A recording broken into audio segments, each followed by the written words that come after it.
I'd like to share my screen and I'd like to tell you a little bit about what I've been doing because I've had a busy month. Then I'll pass over to Dr. Wong Suti, or Wildlife Wong, who's going to tell us all about what he's been doing today. This is going to be really amazing because I can't wait to hear how his adventures went today.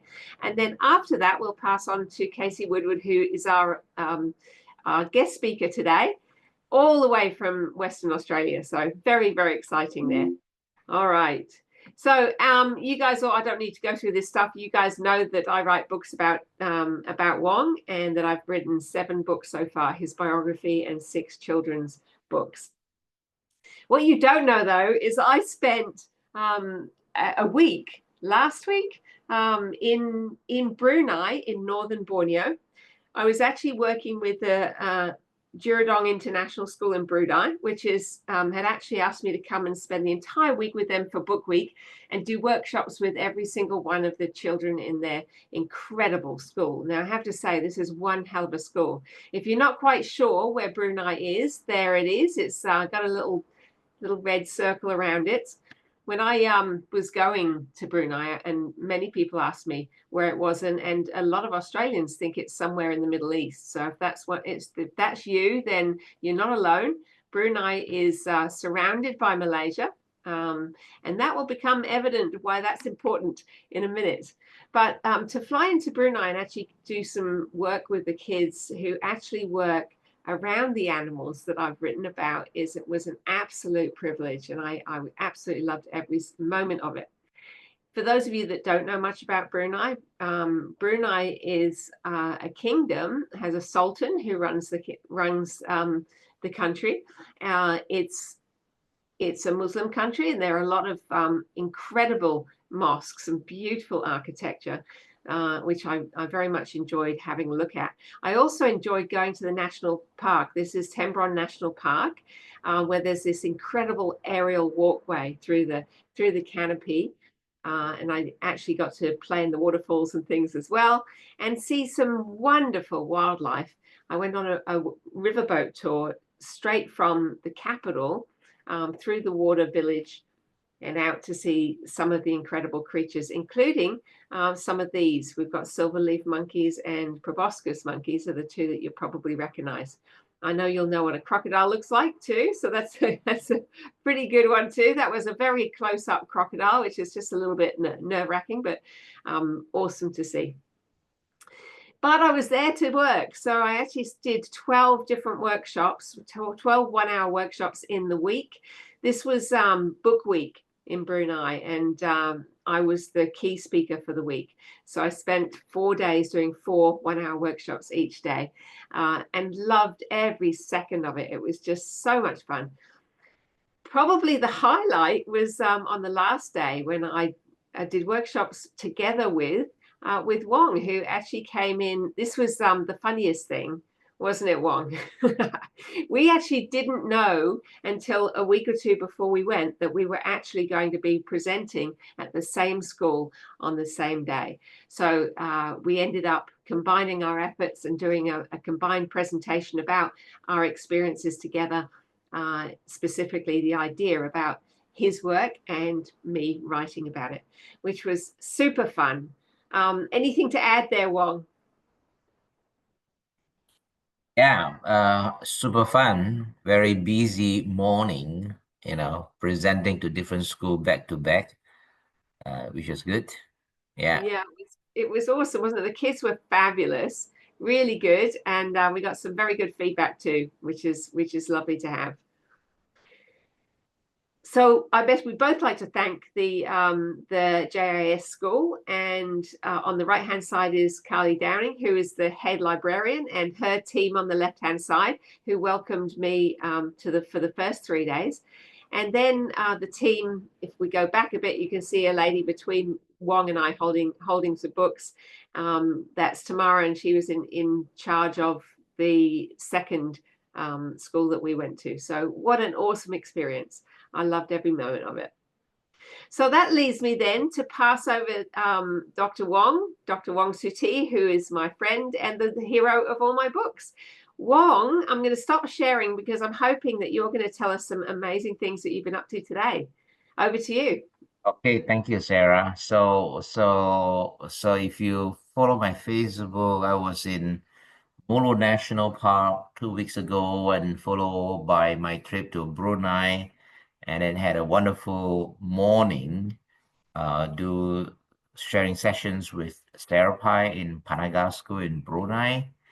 And then after that, I continue my journey to do talks in Jurudong International School, and also the Brunei Nature Society, and so on. And How then did that one go? I so know that you were really excited about that one with the Nature Society. yeah, yeah. And then after that, I came back on the back to Sandakan on the 7th, start working on the 8th, and then a very busy, uh, working 2 days all for what is happening today, which we are releasing Itam, our 13 rescued sun bear, back into the forest using the hard release method.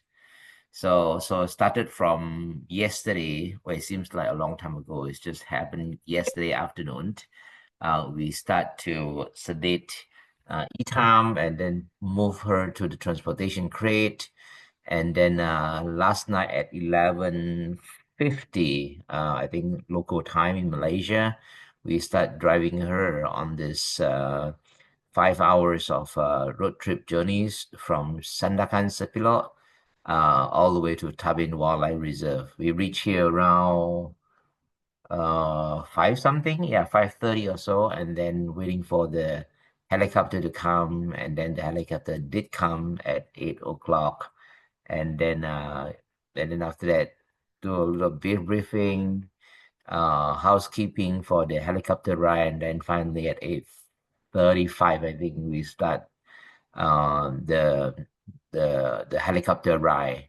Although it is an 8 minutes helicopter ride in the rainforest, it was quite a very interesting, I mean, helicopter ride. Every helicopter ride is always interesting because we get the opportunity to see the forest from the very top. It's just right on top of the canopy.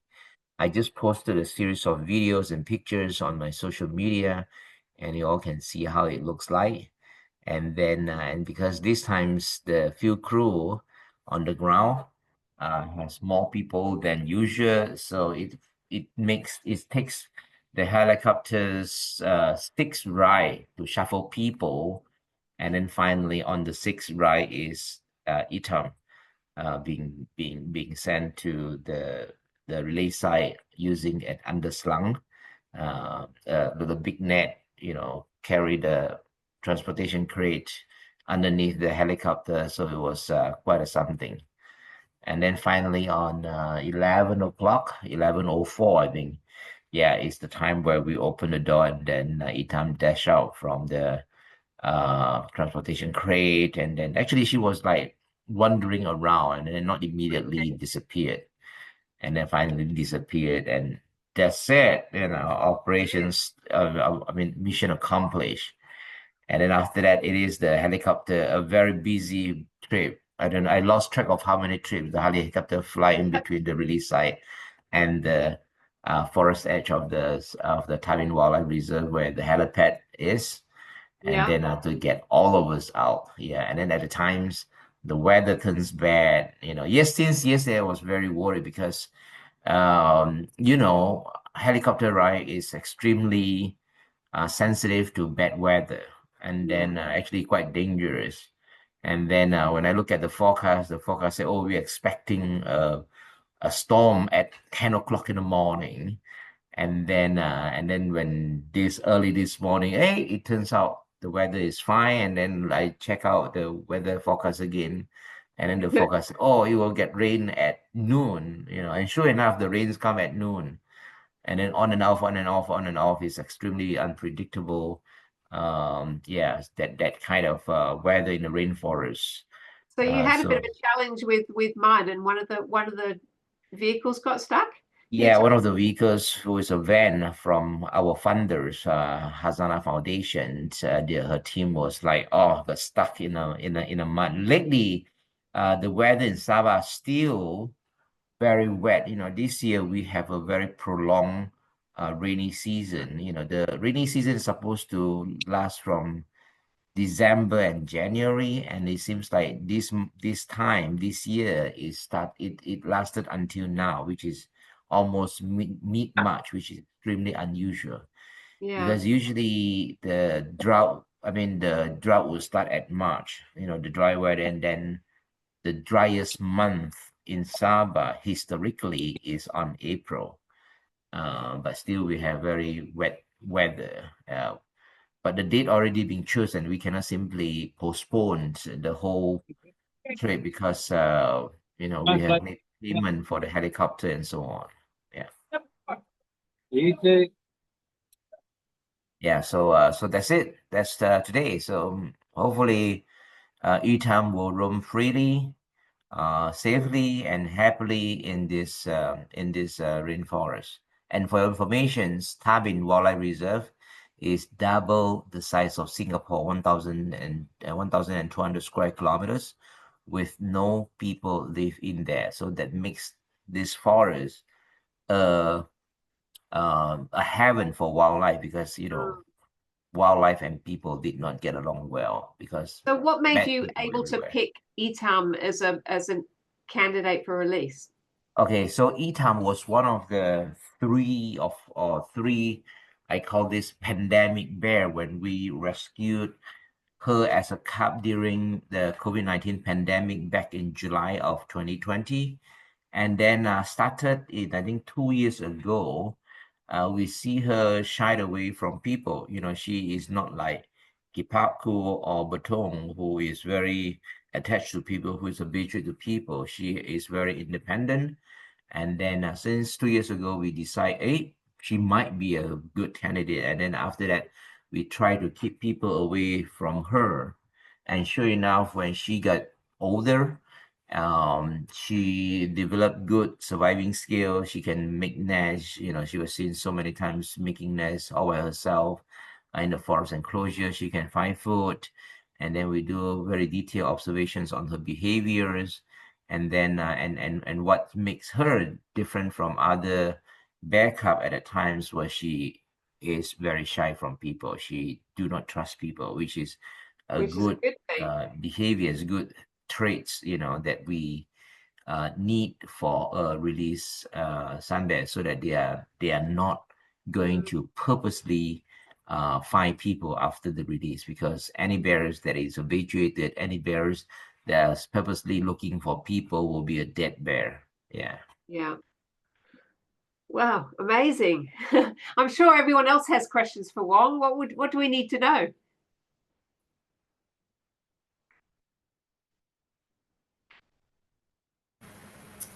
Wong, how will you monitor her progress in the forest? Okay, so all of the bears that we release are fitted with a satellite collar. And then the satellite collar would tell us where she is in the forest, and then in theory that collar should last for 12 months, but in reality it does not last this long. And then the collar is programmed to take 4 locations one day. Yeah, every 8 hours, every 6 hours, every 6 hours they would take a location, and then after 3 successful fixed location, then they will send out the signal to the manufacturer through satellite, and then we receive a set of coordinates, and that's when we know where is or where was Yeah. Etam in the last 24 hours, in the last few days, and so on. No, no, Yeah. I know that Beth was hoping to be here, but will Beth and her students be helping you with the data analysis again? Yes, yeah. So Beth will visiting us next month on April, Yeah. and then we are going to come to Tabin and then meet up with the team, and then Elka, the student who would want to analyze Tenom's data, will be here as well for a few weeks. So hopefully we can be productive and then managed to figure it out, what kind of data that we can use, and then Elka would help to analyze them and then write up a final year project. That's Yeah, that's awesome. the plan. Yeah. That's so good. It is so good to know that the students at this University of the Sunshine Coast are still really important in your work. Yes, after so many years that we have collaborated through, I mean, started from Sarah, of course. Yeah, so I hope this relationship continue because we need that kind of help on the ground. Yeah.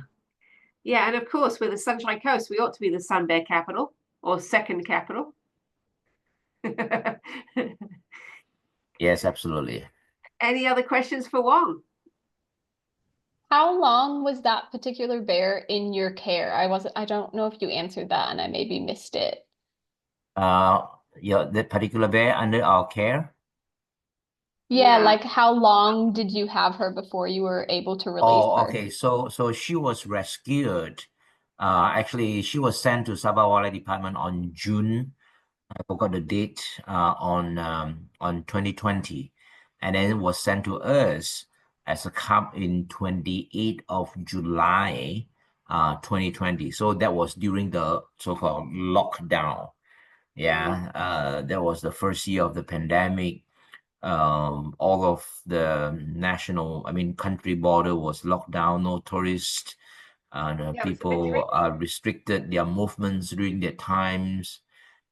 So it was that kind of turmoil, where humans experience this kind of pandemic, which all of us never experienced before. And then we see during that time there was a search of hunting evidence because we rescue bear cubs, meaning that there are people um, hunting or poaching in the forest. And why is that happening during that time is because a lot of people lost their jobs Yeah. during that time, because a lot of economy activities, a lot of shops has been shut down, in tourism industry has completely stopped, and then that affects so many people, from hoteler, from restaurant, from services, from transportations, you name it. Yeah. It certainly was a backward step, wasn't it? Because up until then, you hadn't actually had any rescued bears for quite some time, and you're really hoping you'd nearly nailed this poaching thing. but Yeah. but it ended up being a bit of a backward step, didn't it? Yes, exactly. Yeah. So the pandemic is, it's not just us, it's actually happening worldwide, where the pandemic caused a lot of people lost their jobs, and then people have no choice but to turn to collect and harvest the natural resources, well, which in other words is hunting and poaching. Yeah. Yeah, in Yeah. order to make a living. I cannot blame them because people are desperate at the time and they have literally no other choices. Yeah. Yeah. So Wong, I've got another question for you. I know that Itan was at BSBCC, not at Camp Tenham. That's correct, yeah. So that I think everyone here knows that you've now got two centres. You've got BSBCC that we're all aware of, but you've also got in the middle of Tarbin, you've got Camp Tenham. Is that where you are now? Yes, I'm actually at the Tabin Wildlife Resort, and then Okay, Camp awesome, Tinom, I think is about 2 kilometers away from me. excellent. And you've now got two bears there. Is that correct? Yes, we have Tinom and Pitang there. Okay, Yeah. and how's it going with the two of them together? They're okay. So far they have not mixed together yet, because Tinom is quite big now. She is more than 2 years old now. She is 23 kilogram now, and Ooh, then Pitang is 14 kilograms. And then but I said, it's time for her to mix together, and then they are going to do this in the next tomorrow. They are going to do a health check. Both of them need to be sedated, and because the vet is here as well, and then we'll do a thoroughly health check, and then maybe day after tomorrow we'll start the physical integration. That's what the special so terms you'll that actually be there for the integration, will you? I won't be here because I need to fly to Kinabalu on tomorrow, because we are launching the Sabah Sunday Action Plan on the That's 12th, a day big after week. tomorrow. Yeah, that's another big days as well. Yeah, Yeah. but it's good to hear that Camp Tieneman's going really well. Yes. Because obviously that does hopefully it fast tracks the release program, right? Because you've got the bears away from people for their entire existence. Oh no, the power just went off. Power just went. Okay, I'm not sure how long this but I'm good Might not last. But yeah, that's okay. Anyone got any quick questions for Wong before he disappears? Yeah, let me show you how it's awesome. sure you can see that Hold it any closer? Maybe it's too the sunlight is the contrast. Light, Hold on. Let me not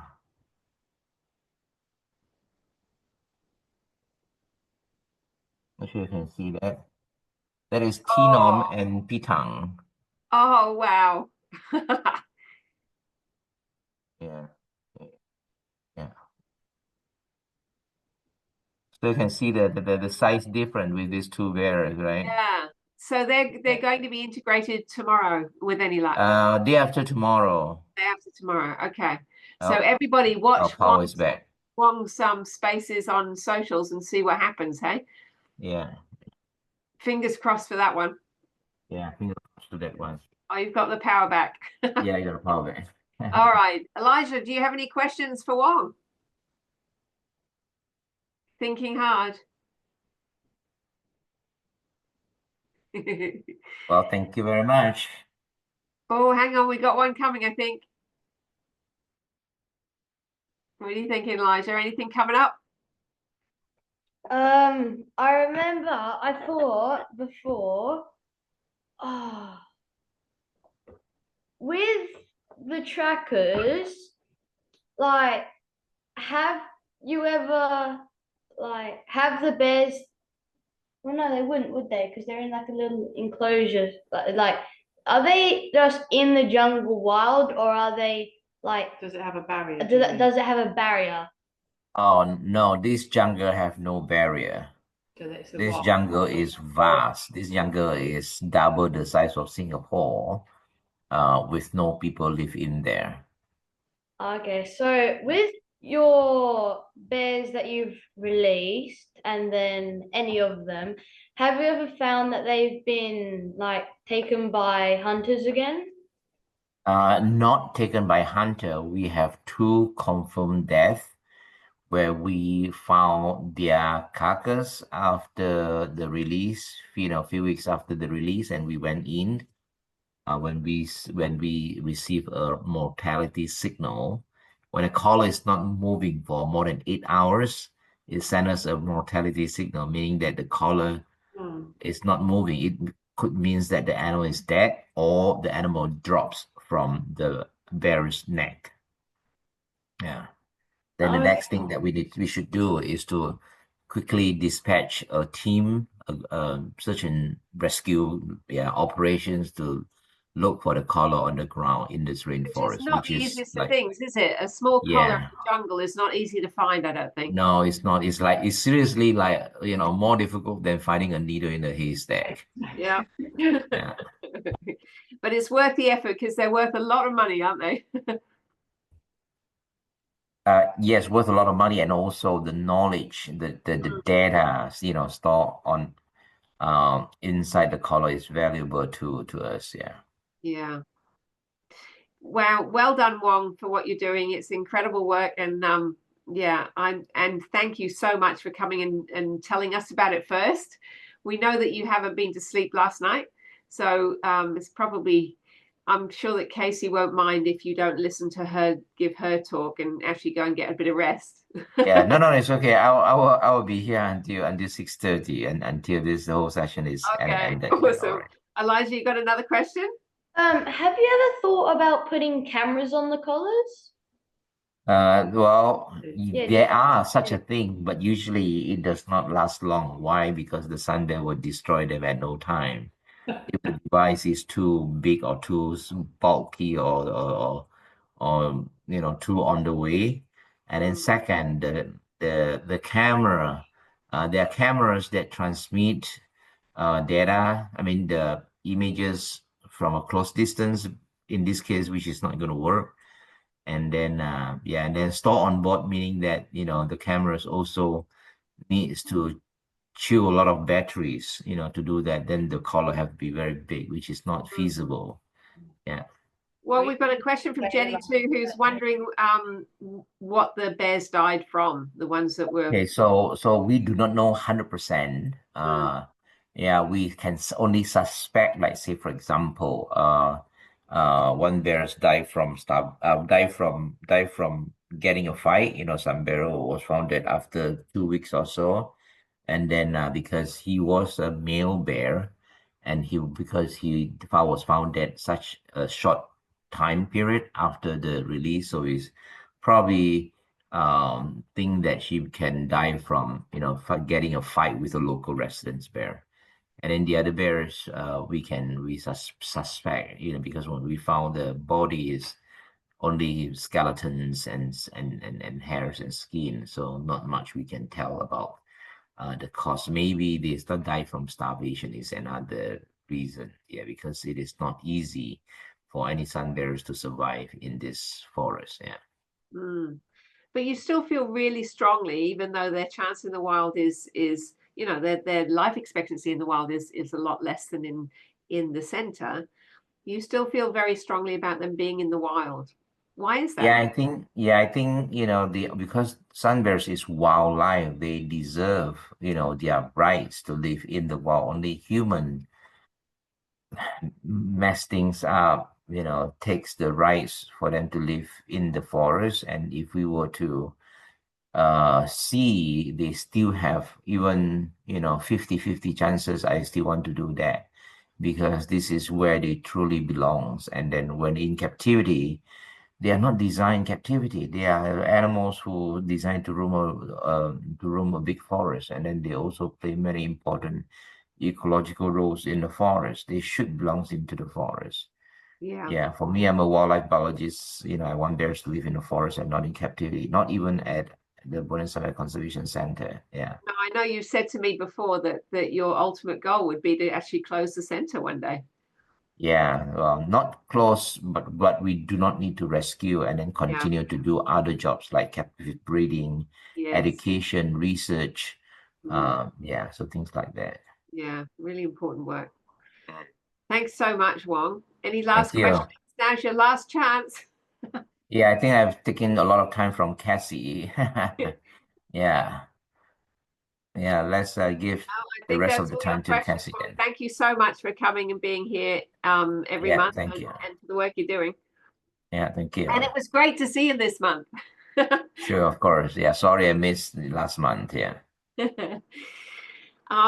Let's pass over to Casey, who's going to tell us all about her incredible work. Now, Casey can probably fill several hours, I think, telling us all about her conservation work. So rather than waste time introducing her, I'm going to pass over to Casey. And Casey, please fill us in with as much as you can. Okay, I'll have a good crack. A good crack. Okay. It's always nice to see Dr. Wong and to hear about all the amazing things he's doing in Borneo, and I've had the great privilege of working with some bears as well, so I love to hear of them being released back into the jungle, and definitely have to say that they're much better off in the jungle than being in captivity. It's quite not a nice place for them to be a lot of the time, so thank you for your amazing work, and I understand you're Chapate Sakali, so I'll try and keep you entertained as much as possible. I'm just going to share my screen. Thank you for the opportunity to come on and chat to people. It's like a convergence of worlds at the moment, seeing Elijah there. I worked for Tangaroa Blue Foundation, and he is an amazing ambassador for that organisation, Elijah, so it's nice to see you in person. But I'm not here to talk about Tangaroa Blue today. I'm here to talk about my work with the Conflict Islands Conservation Initiative. So I'm going to dive right into that. I'm sure you guys have read a little bit about my background. I am a retired vet nurse now, and I'm now working, I'm doing a terrible job of this. I'm now working for the WA government in the natural resource management sector. But in my spare time, I'm also still helping out a lot of organisations. So when I was a vet nurse, I started my own charitable initiative called Animal Assist. And the reason I did that is because I could see a real need to assist grassroots animal welfare and conservation projects in Southeast Asia. I lived in Indonesia and Borneo for 14 months and grew very close to lots of organisations there and felt compelled to try and help them when I got back to Australia. And particularly during COVID, I was constantly getting emails about people begging for assistance for their projects. One of the organisations was one I'd never heard of before, and it was the Conflict Islands Conservation Initiative. And I had a very upset phone call from an amazing girl called Hayley, who was a conservation manager out in the middle of nowhere. And a lot of her funding was reliant on cruise ships coming into the region to support paying Indigenous rangers to protect endangered turtles and other marine life in the conflict islands. And obviously with COVID, all of that stopped, and so did her money. So I took it upon myself to try and help her out. I had no idea what to do, and I wasn't a turtle expert by any means. It was a bit of a left field project for me, but I started by contacting every turtle organisation I could find on Google, and I sent emails to every organisation. There's a lot of them, and most of them didn't get back to me. But to my surprise, one day I answered the phone, and it was Jeff Hansen on the phone, who's the managing director of Sea Shepherd Australia, and he's also a global board member for Sea Shepherd. And he said, "Hi, Casey, your emails caught my eye, and this project is interesting to us, and I'd like to chat to you a little bit more about it." And I think I almost dropped my shopping in Coles. I was just so excited that Jeff Hansen was talking to me on the phone. We spent quite a bit of time chatting about who I was, why I was helping this organisation, and he decided to go to the global board to see if he could help. And honestly, I thought that's where it would stop. I didn't think that I'd get any further with it. And a few months later, he contacted me and said, "I've got good news. Sea Shepherd, the global board, think this project is worth supporting, and we're going to give the Conflict Islands Conservation Initiative $50,000 to help fund their turtle nesting period." So calling Hayley and telling her that and hearing her scream and cry on the phone was perhaps one of the highlights of my fundraising journey so far. And I believe during that nesting period, they protected 25,000 hatchlings and got them released back into the Big Blue for that season.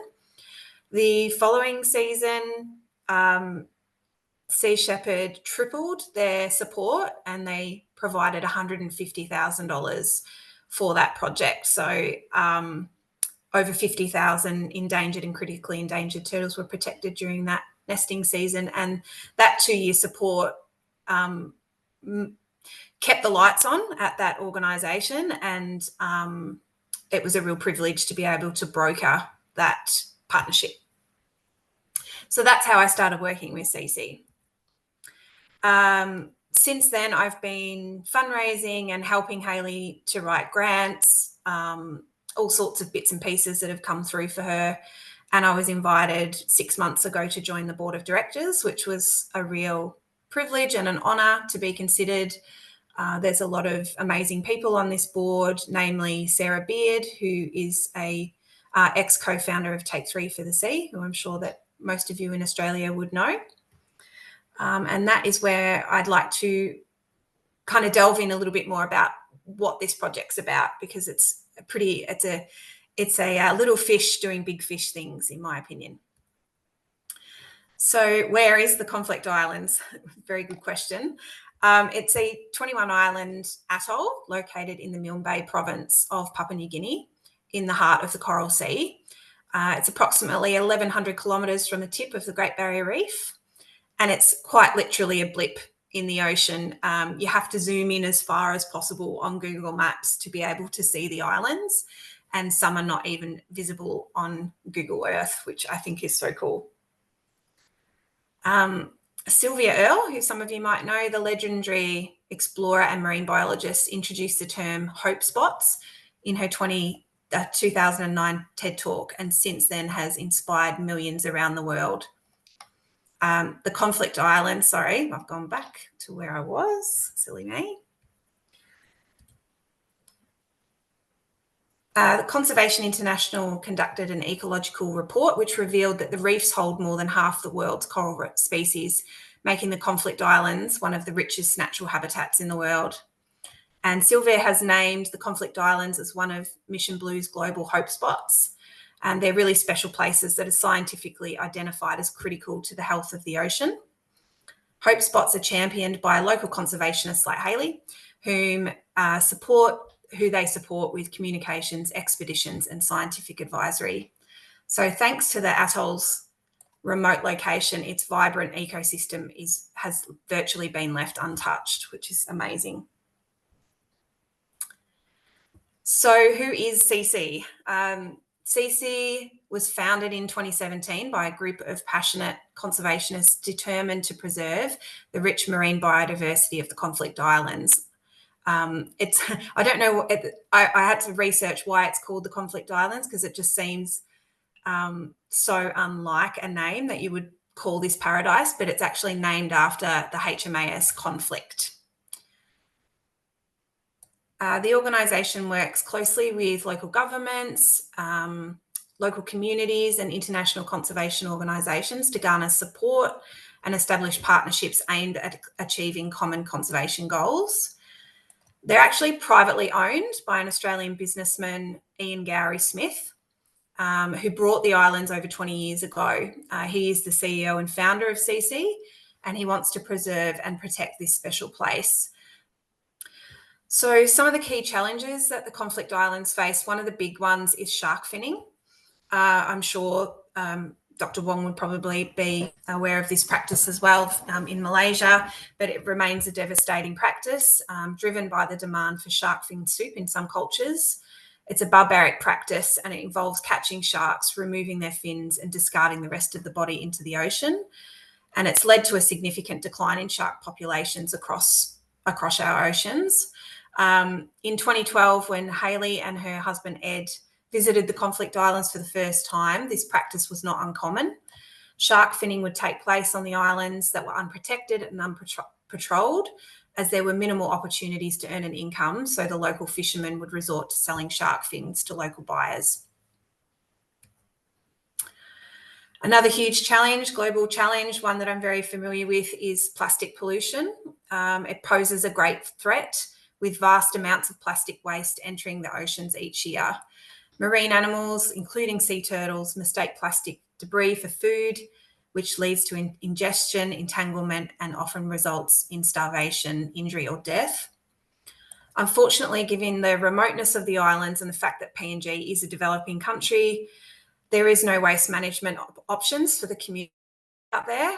All rubbish that can be reused is reused, but a vast majority that ends up on the beaches there is burnt, releasing toxic chemicals into the atmosphere, which is obviously a threat to human life as well as animal life. And another one that unfortunately is rearing its ugly head more and more over the last couple of years in this paradise is through the effects of climate change, coral bleaching is happening to the vibrant coral reefs that surround the Conflict Islands. It's triggered by rising sea temperatures and environmental stress. Coral bleaching leads to the loss of symbiotic algae that give corals their colour and energy. And as a result, corals turn white and become vulnerable to disease, potentially leading to widespread reef degradation. This jeopardises the diverse marine life that depends on healthy reefs and disrupts the livelihoods of local communities relying on the reef ecosystem. The past couple of years have been particularly heartbreaking, as I said, in this region, with devastating loss in some sections.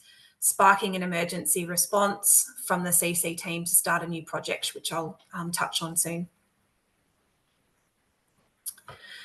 Turtle poaching is a huge issue, and it just accelerates the decline of already threatened turtle species. Illegal harvesting of turtle eggs for consumption, as well as the killing of turtles for their meat, shells, and skin, are contributing to the dwindling populations of these ancient, incredible creatures. Additionally, the illegal trade of endangered species continues to thrive, driven by demand for exotic pets, traditional medicines, and luxury goods. This illicit trade not only decimates populations of vulnerable species, but also fuels organised crime and undermines conservation efforts. As a side note, as a feel-good thing, I can report, Hayley told me yesterday that they have had 0 poaching incidents for the 2024-2025 nesting season, which is an incredible outcome. The Conflict Islands are home to 2 species of turtles, the green sea turtle, which is endangered, and also the critically endangered hawksbill turtle.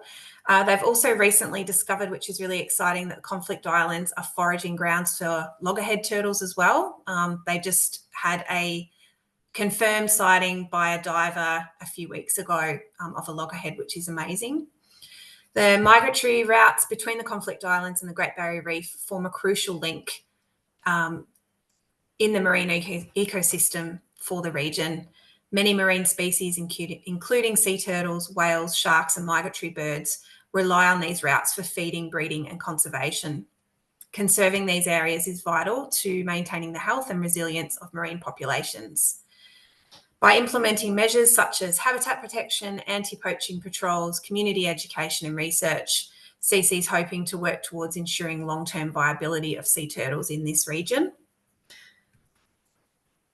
So I'll go into a little bit of the projects. They've got some amazing projects out there, and this is one of them. So this is the CC Corals for Conflict project, and it's a comprehensive coral monitoring program to evaluate changes in the reef during current bleaching events. Through reef surveys, the team gathers vital information and pinpoints areas that have been severely affected by bleaching. This will facilitate targeted reef recovery and restoration efforts in these locations to safeguard our local reefs, dive sites, and prevent species extinction. CC has coral nurseries to cultivate heat-tolerant corals and transplantation to damaged reefs. Very cool project that's been going for 2 years now. The rangers also organise beach cleanups. That's part of their patrolling that they do on all of the islands. They do beach cleanups on 21 islands in the atoll, and they utilise the open source Australian Marine Debris Initiative database app, which Elijah would be familiar with, from the Tangaroa Blue Foundation, which provides an excellent platform for CC to carry out marine debris audits. Since 2009, they've successfully cleared over 4 tonne of marine debris from the turtle nesting beaches, enhancing the health of the marine ecosystem.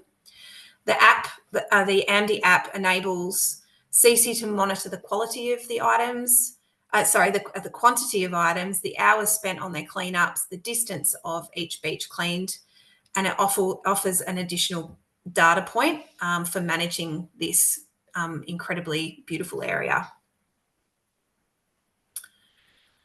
There is, in the Conflict Islands, there's currently a massive data deficiency on shark and ray species in the Coral Sea and Papua New Guinea, and there has not been consistent and quantitative data study of species. There's been spontaneous and bruv sightings of species such as bow, mouth, guitar, thresher sharks, great hammerheads, and whale sharks, which are all listed as either endangered or critically endangered with the IUCN. A bruv, this is a new one for me, I didn't know what this was, is a baited remote underwater video. And it's a special camera system used by scientists to study sharks and other marine life without disturbing their natural behaviours. So that's pretty cool. And as you can see through the pie chart there, that there's a beautiful array of sharks and rays using the Conflict Islands as home. In collaboration with the Manta Trust, they are conducting research on manta and devil rays in the Conflict Islands. This project will help identify new manta aggregation sites, improve the regional database, study migration patterns, raise awareness about conservation, and assist in sustainable tourism management by working with the government to develop a code of conduct for tourism operators. We're hoping to expand the data research program through genetic sampling and satellite tagging. This data will show the manta's migration patterns and genetic links to other populations. Gathering all of this data is important because it helps us to write grants, apply for research grants. If we can prove how important this place is, then people will be more open to wanting to protect it and offering support for that. Satellite tags, as are bear collars, they're extremely expensive, US $2,000 per tag. So we are on the hunt for sponsors for the satellite tags for deployment in 2025. So that's one of my many to-do list items. As well as all of our conservation work that we do a lot of community engagement work as well, and the Solwara Merry Ranger program is one of those. So Merry is woman and Solwara is ocean in the local language there. And it's a really impactful initiative designed to uplift women from socio-economically disadvantaged backgrounds by involving them in the stewardship of the marine environment. So we're very excited about this project. It's fantastic. We've already got 16 male rangers, and we're starting to see more female rangers come in to the program too, which is amazing and something I'm very excited about. To further CC's impact on remote communities, they also have a range of community education and awareness programs, as I said, helping facilitate access to clean water, sustainable off-grid energy solutions as well. Additionally, communities are educated on best practices related to water, sanitation and hygiene. They've partnered with Solar Buddy, who some of you might have heard, to provide safe, reliable and sustainable solar lights to remote communities. And so far they've distributed over 2,000 solar lights. And they've also partnered with Days for Girls to provide sustainable and reusable underwear kits to girls and women in local communities. They supplied 900 kits during 2024.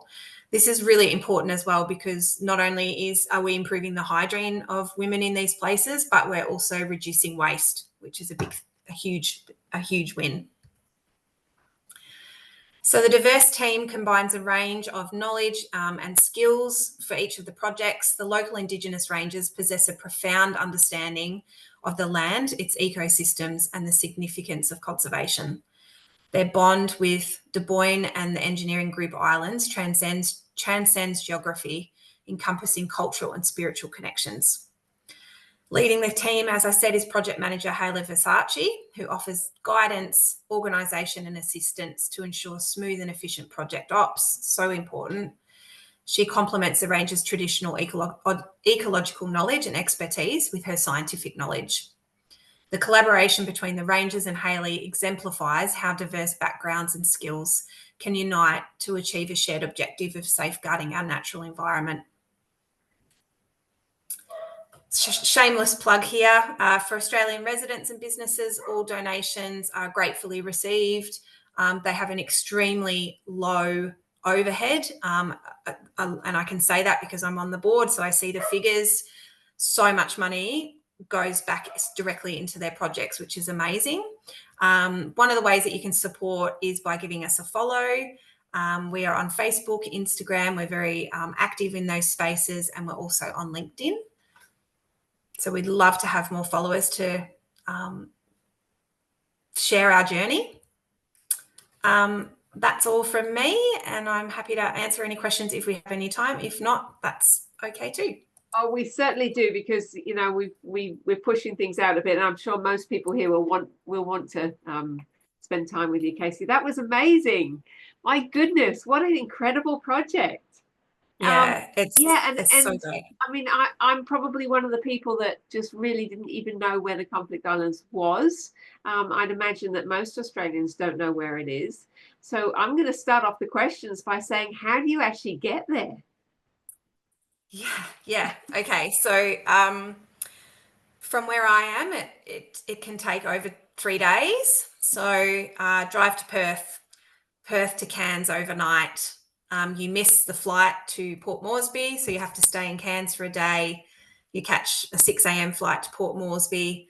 Depending on the weather in PNG, you catch an additional charter plane to Alatea, and then you do a 12-hour steam overnight on their dive boat to get to the islands. So it's not a place that a lot of people get to go.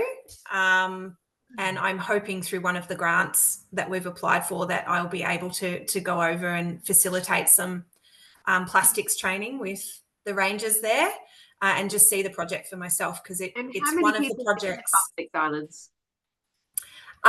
So within the islands, some of them are uninhabited, but it's under a couple of thousand community members. So the way it works with the Indigenous rangers is the community decide whether that ranger is to be paid individually, or whether the money that ranger earns can go back into the community to buy things that the community needs.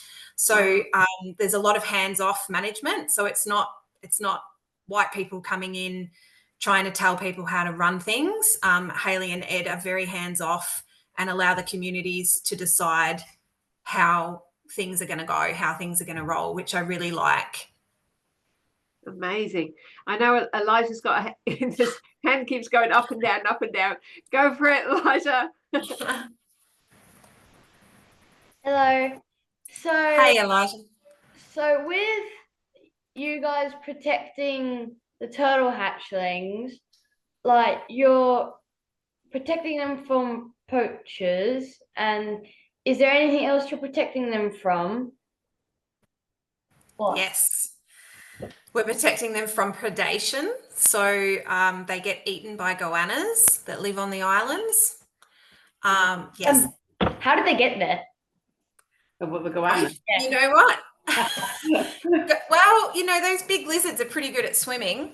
And sometimes on the low tides, there's not very much water between some of the islands. So I reckon they'd be able to move around. It could be on vessels as well, like a lot of other pest species.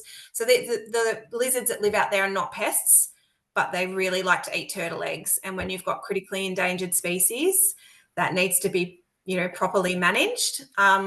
With the rising sea temperatures and the heat of the sand is now causing more males than females, as you would know, Elijah. So it's really important to take those nests from the islands, bring them back to hatcheries where there's climate control, and we're going to get better outcomes from those nests in the long term. And one last question. Do you know what the poachers do? I would assume they eat them, but do they wait for the turtles to hatch and then eat them on the turtles? Or do they eat the eggs, or do they sell them, or what do they do? They do all of the above. So it's not illegal. There is a allowance in Papua New Guinea for the cultural take of turtles, just like our traditional owners here and many other places in the world. But the thing is that it's not being managed, and they're taking more than what they should be taking for that purpose. And that's where you start to see species decline, because it becomes unsustainable. So we're not saying that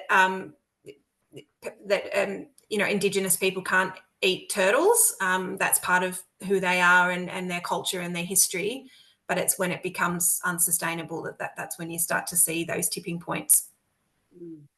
Thank you. You're welcome. I'm gonna duck in with one. What is the forward thinking about global warming and sea level rises in these remote islands? It's actually having a really devastating effect, and I've had some very heartbreaking video calls with Hayley when she has screenshotted the heat map and said that they've lost from some of their dive sites everything from the top down to 20 meters is white, and she is just clutching at straws trying to save what they can out there. The deep water stuff is still okay, but it's the stuff that's closer to the top of the the water that's having such impact, and the rising sea temperatures and the weather events are getting stronger, and they're taking out nesting areas as well, just like what we see in Australia. It's a bit distressing, isn't it? But they are doing amazing work for this very, very small island community. They really give bang for their buck, and it's not it's the first time in 13 years that I've really supported a project that I haven't been on the ground to see, but I really believe in what they're doing out there, and their numbers are pretty amazing, and so I want to get behind them and shout from the rooftops. So I've been using all of my contacts and doing lots of fundraising, getting the rangers all the equipment that they need. So excellent. Well done. Jenny, you've got a question. Just a comment. You said that the rise in temperatures increases the number of males being born. I thought it was the other way around. I thought it increased the number of females being born and lower temperatures. I might have it wrong, but I thought it was more males than females. I think more females would be good, because then we would be getting more eggs, but hold that. Let's all do some Google research afterwards. You might very well be right, Jenny. I did just do a quick search on that to confirm, because you might not know this, Sarah, but I was actually working with Cole Limpus at Munrepo. Oh, were you? Many years ago, when we were doing the incubation tests to determine the sex of the turtles. So a little known fact about me. Well done, Jenny. I stand corrected and appreciate the correct information there. Thank you. Yeah. And I remember Cole telling me about when they were doing some leatherback research in Malaysia, and they were collecting all the eggs because the people had been collecting and selling them. So they sort of had this, like 50% of the eggs were going to come up and be incubated. But because they were trying to keep them at a lower temperature, they were actually incubating all the one sex and not realizing that they were flooding the ocean with all the all the male hatchlings instead of the females at the warmer temperature. Yeah, fabulous. But you still have to have the males to mate with them to produce more turtles in the future. So if you end up with an imbalance, it does take two to tango, right? So yeah, that's it. And we've got a question from Meryl, who said, who's been funding it thus far? I'm thinking, Meryl, you're thinking the organisation. Cece, yeah? Yeah, so this is funded because are you being funded by Western Australian government at the moment? I just wondered who's been funding it up till now. No, I work so my paid job is with the Western Australian government, with the NRM State Department, with DPIRD, but my work with CC is completely voluntary. So their current funders are P&O and some of the major ships that come through that area and visit. We currently have a grant with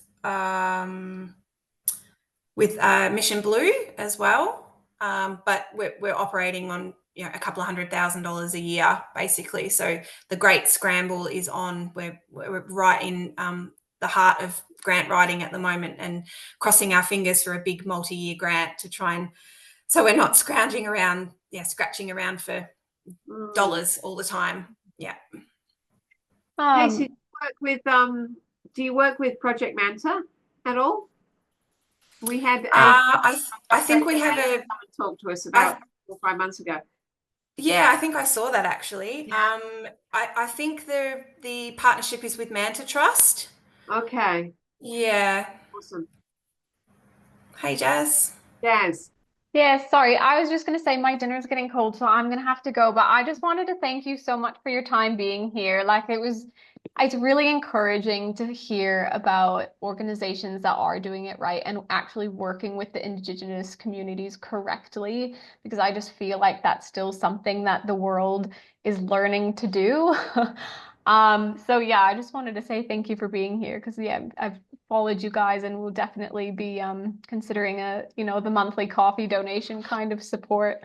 So thank you so much. And Sarah, it's always lovely to see you. Lovely to see you, Jazz. Yeah. Thanks, Jazz. Good night, everyone. Thanks, Casey. Good night. Who else has got a question for Casey? Oh, I had a question. Go for it, Emily. Yeah, so I know you mentioned sustainable tourism initiatives. Did you have like any current ones or like any that you're planning at the moment for the future?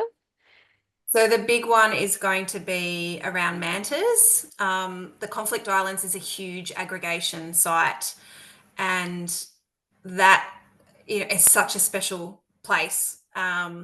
So they were running a long-term volunteer program, but sometimes, and I'm sure that Wong will attest to this, long-term volunteer programs can often be more trouble than they're worth. And so there was too many Westerners in there trying to do too many things, when really we should be focusing on training Indigenous people to take care of their own wildlife and their own their own livelihoods. So they stepped away from that. But one thing that we're really wanting to do is develop there's no MPA, so a marine protected area around the Conflict Islands. So that's one of our pie in the sky goals, is to establish an MPA and get some more government protection around the area, because there's just nothing there at the moment, and that's quite terrifying. So establishing an MPA and establishing a manta sustainable tourism model is very important to us. But to do that, we need money, we need more research, we need more data. Did that answer your question, Emily? Yes. Well done. Other questions?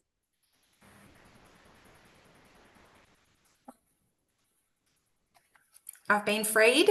It might have exhausted the questions. I'm amazed to hear all the incredible work you're doing there, because that's a part of you that I didn't know very much about. So I'm so glad that you shared that with us. I know that you could probably do 10 different talks on different projects that you've done, because Casey, you're an absolute wildlife hero. You really are. So thank you very much for being here. I was really amazed to hear how much different initiatives you're doing there that are linked to the different sustainable development goals, and not just looking at one sustainable development goal. And I think that we will likely have more success by focusing across the board. So I think that's really exciting to see that the organization is doing that. So I'd like to encourage everyone, make sure that you're following CC on socials, and make sure that when you've got, next time you have a coffee, I want you to look at that coffee and think where that money could have gone instead. Yeah, every dollar counts for small charities. So thank you. Absolutely. Any comments, or anyone want to share what they've been doing this month? Meryl, what are you up for? No, I just want to ask, are we allowed to promote you on our own Facebook pages? Promote away, absolutely. There you go. That sounds good. Let's do that too. All right. Well, I think that's probably everything we've got for today. That was just absolutely wonderful.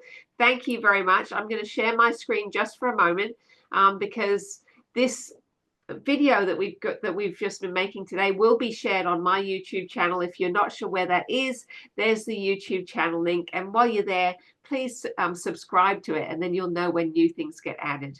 That'll be really awesome. There's other contact details there, so please follow along, and hopefully we'll see you here next month as well. I've got a really interesting speaker that I'm working on for you, called Elliot Leach, who's who's going to teach us about, I think it's a new terminology. This is not bird watching, it's going to be bird listening. So we're going to learn all about bird listening next month. I hope you'll be here. Thank you again. Let's give Casey a huge round of applause. Well done. And Wong too. You can finally get to thank you. See you guys next month.